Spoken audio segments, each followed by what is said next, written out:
자, 이번 시간에는 관인, 전자 이미지 관인에 대해서 같이 한번 살펴보도록 하겠습니다.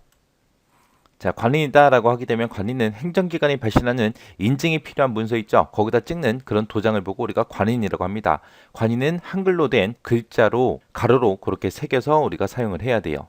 이런 관인의 종류에는 크게 두 가지가 있습니다. 청인이 있고 직인이 있고 두 가지가 있는데, 청인이라는 거는 기관의 이름으로, 기관 명의로 발송되는 문서에서 이제 사용하는 그런 관인을 보고 우리가 청인이라고 그렇게 부르고요.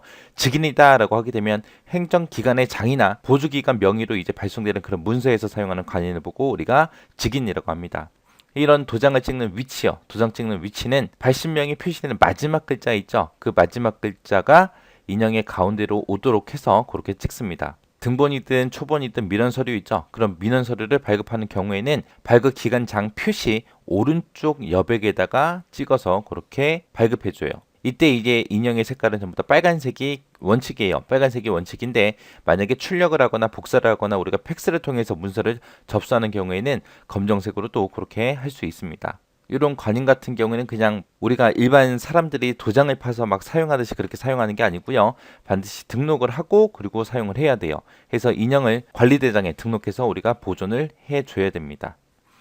자, 그 다음 전자 이미지 관인이요. 얘는 우리가 사용하고 있는 관인 있죠. 그 인형을 컴퓨터 같은 정보 처리 능력을 가지지 않게해서 전자적인 형태의 이미지 형태로 입력을 해서 우리가 사용하는 관인을 보고 우리가 전자 이미지 관인이라고 해요.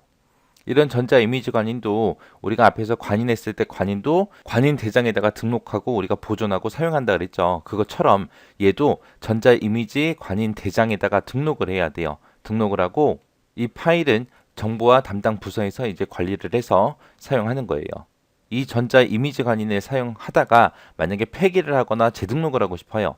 그때는 원래 사용하던 거 있죠. 사용 중인 그런 관인은 삭제를 먼저 하고 재등록한 관인의 인형을 재등록해서 그렇게 사용하면 됩니다.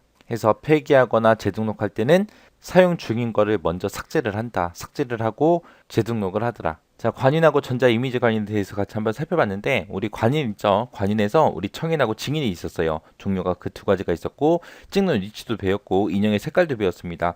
그 세 가지를 위주로 해서 여러분들이 정리하고 지나가시기 바랍니다.